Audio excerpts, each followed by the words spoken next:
A reforma agrária tem por objetivo proporcionar a redistribuição das propriedades rurais, ou seja, efetuar a distribuição da terra para a realização de sua função social. Esse processo é realizado pelo Estado, que compra ou desapropria terras de grandes latifundiários, que são os proprietários de grandes extensões de terra, cuja maior parte aproveitável não é utilizada, e distribui lotes de terra para famílias camponesas. Conforme o Estatuto da Terra, criado em 1964, o Estado tem a obrigação de garantir o direito ao acesso à terra para quem nela vive e trabalha. No entanto, esse estatuto não é posto em prática, visto que várias famílias camponesas são expulsas do campo, tendo em suas propriedades adquiridas por grandes latifundiários. No Brasil, historicamente, há uma distribuição desigual de terras. Esse problema teve início em 1530 com a criação de capitanias hereditárias e do sistema de sesmarias.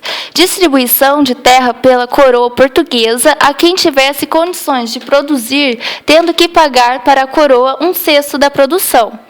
Essa política de aquisição da terra formou vários latifúndios. Em 1822, com a independência do Brasil, a demarcação de imóveis rurais ocorreu através da lei do mais forte, resultando em grande violência e concentração de terras para poucos proprietários, sendo esse problema prolongado até os dias atuais.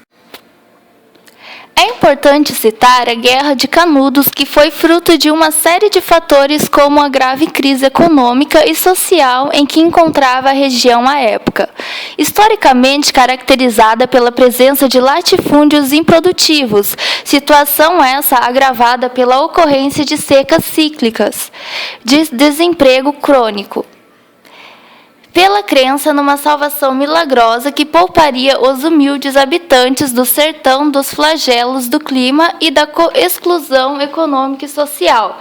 Durou entre 1896 e 1897. A realização da reforma agrária no Brasil é lenta e enfrenta várias barreiras. Entre elas, podemos destacar a resistência dos grandes proprietários rurais, os latifundiários, dificuldades jurídicas, além do elevado custo de manutenção das famílias assentadas, pois essas famílias que recebem lotes de terra da reforma agrária necessitam de financiamentos com juros baixos para a compra de adubos, sementes e máquinas. Os assentamentos necessitam de infraestrutura, entre outros aspectos. Porém, é de extrema importância a realização da reforma agrária no país, proporcionando terra para a população trabalhar, aumentando a produção agrícola, redução das desigualdades sociais, democratização da estrutura fundiária e etc.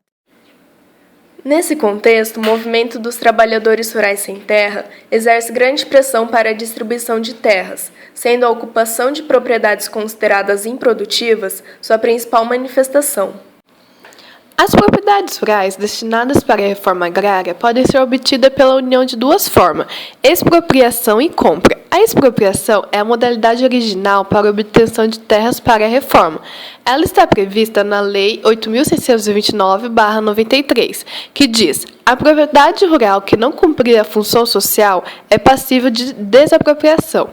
Quem estabelece se uma propriedade cumpre sua função social prevista na lei é o Instituto Nacional de Colonização e Reforma Agrária, ou seja, o INCRA, que a partir de índices de produtividade pré-determinados avalia se a terra é produtiva ou não.